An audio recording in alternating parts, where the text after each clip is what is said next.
It took some tricky maneuvering, but I managed to snatch that last piece of the Thievius Raccoonus from Clockwork's claw.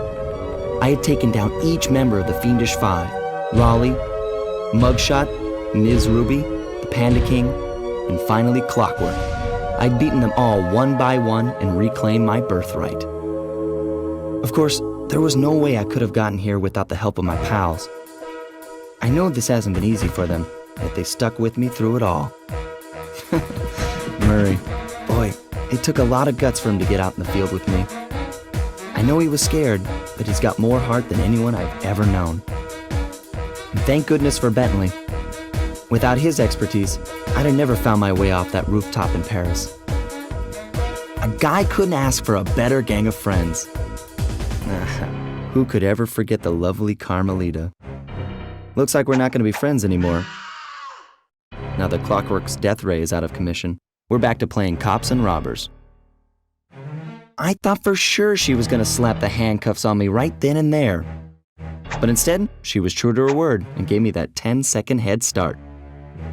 10, 9, 8, 7, 6, 5, 4, 3, 2,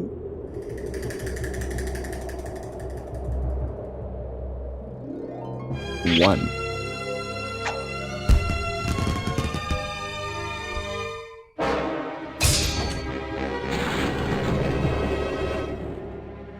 I felt bad leaving her stranded on that giant rock, but I knew it wouldn't be long before we'd see each other again. これでやっとラクーナの秘伝書を奴らの手から奪い返すことができたってことだ。デアボリック5の連中、ローリー、マグショット、ミズ・ルビー、パンダキング、そしてクロックベルク。戦いは楽じゃなかったが、やっと秘伝書が本来の持ち主の手に戻ってきたってわけだな。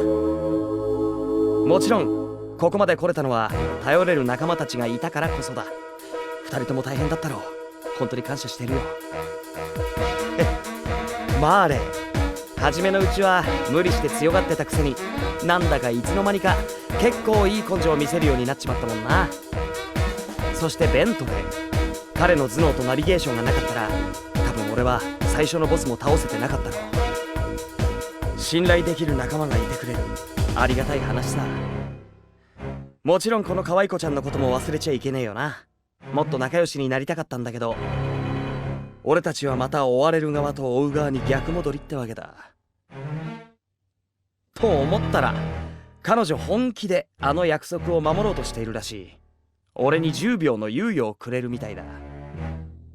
8、7、6、5、4、3、2、1。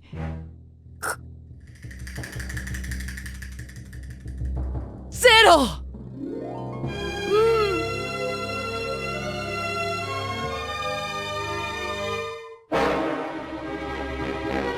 あの野郎！いや、正直ちょっともったいないとも思ったんだけどさ。でもな、またカルマリータとは近いうちに会えそうな気がするんだ。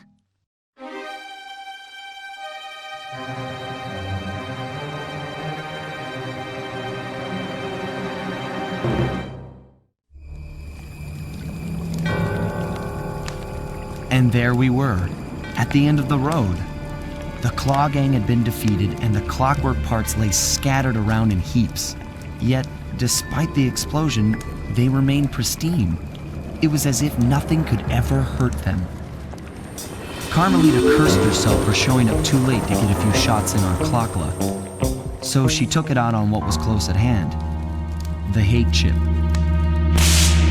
And just like that, it was over. Without that core piece, that essential center of clockwork, there was nothing left.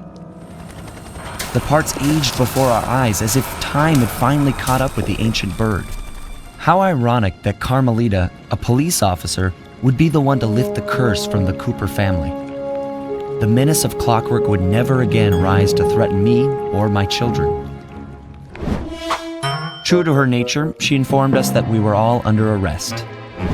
But one look at my gang told me that we were in no shape for a fast getaway. So I offered to go peacefully in exchange for letting my friends walk. They'd taken some bruises through all of this, but I was surprised, shocked really, to see them leave their gear behind as they walked away. Their wounds were deeper than I'd imagined. Those guys were hurting. Carmelita's old police unit soon arrived. With me in custody, her name was cleared, and she even got a well-deserved promotion. It was the least I could do. The ride to HQ started with us sitting in silence, trying to read each other's thoughts. As the reality of my capture started to sink in, she began to relax, and we got to talking. We spoke freely about our previous adventures, comparing notes and even getting in a few laughs. Then we started talking about, well, everything. Books, music, art. It was like we were on a first date. She even showed me the bottle she'd been saving for the special occasion of my arrest. My heart sank when she realized that our short flight across town had already taken 2 hours, a fact I kinda clued into after seeing the Eiffel Tower float by 17 times. She went forward to ask the pilot what was up, and it looked like my pals had left me a little going-away present before taking off. Floating away on the night breeze, I could faintly make out Carmelita's voice. I'll find you, Cooper!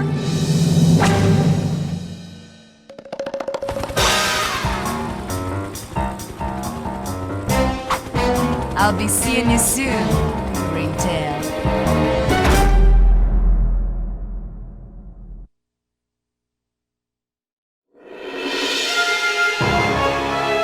We watched as Dr. M just stood there, unwilling to leave as the walls caved in on the vault.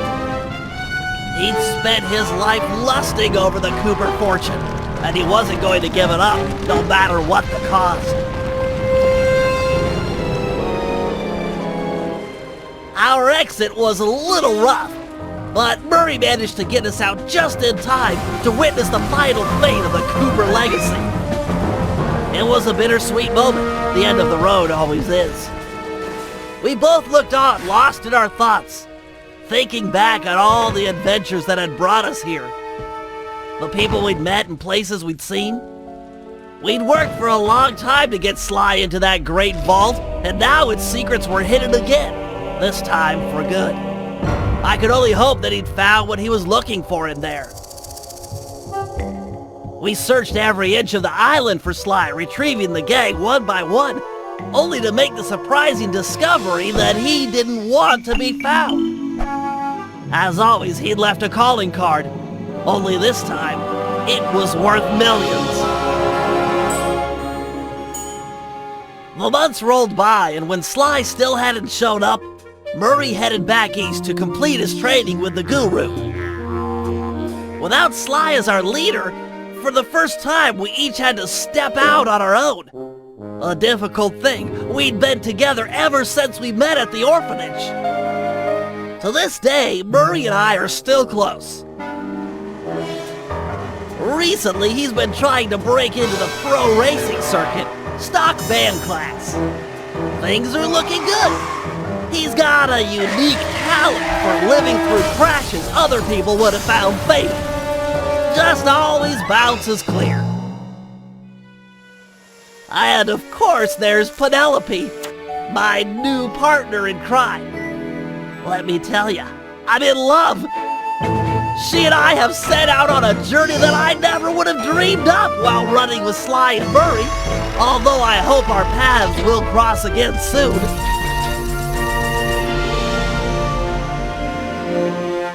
So while this might be the end of our adventures together, it could be the start of something even bigger.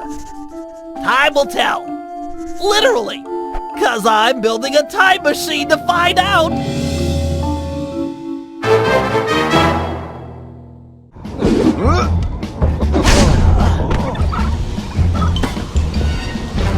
This is not right! My plan was perfect! Sorry, pal. You just can't plan for a Cooper. Just please help me! Why should I? I do not wish to die! I guess you won't be doing any harm from a prison cell.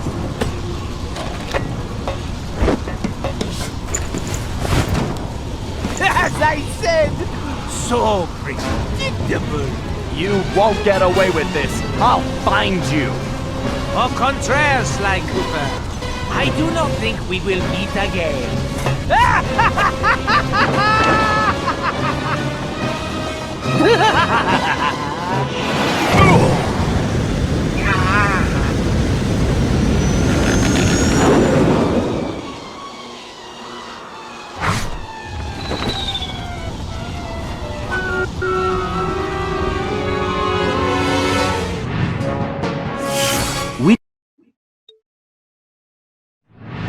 It's been a while since that night, but there's still no sign of Sly. Or that cursed blimp. The skunk could barely tread water. So by the time they picked him up, he was happy to see them. Word is he earned a special cell in solitary confinement, where the only thing he'll be collecting from now on is gray hair. Both Paris and the Thievius Raccoonus were back to normal, but that hardly made us feel any better. At first, we just waited, assuming Sly would show up the way he always did. But as the days stretched into weeks, we had to face the fact that he was truly lost. We've stopped talking about it all the time, but I know it's all we're thinking about, even if we show it in different ways. Murray seems like his usual cheerful self, but I can tell there's a new level of seriousness underneath it all. He's on the professional wrestling circuit now, and he's really been pushing himself. I know he's doing it to keep his fighting skills sharp. Like all of us, he wants to be ready for action the minute we locate Sly. Carmelita returned to Interpol, where she threw herself into her work, busting criminals at a record pace. She's been so busy, I haven't seen her for a while now. My sources tell me she's conducting her own investigation into Sly's whereabouts. Out of everyone, I think she took his disappearance the hardest, even if she never shows it. At least not in public. As for myself, I continue to search. Even using all my technology, I haven't found a clue. The time machine is no help since we need to know where Sly was for that to work. I get discouraged sometimes, but I'll never give up. Because I know Sly's out there, and I know that wherever he is, we will find him.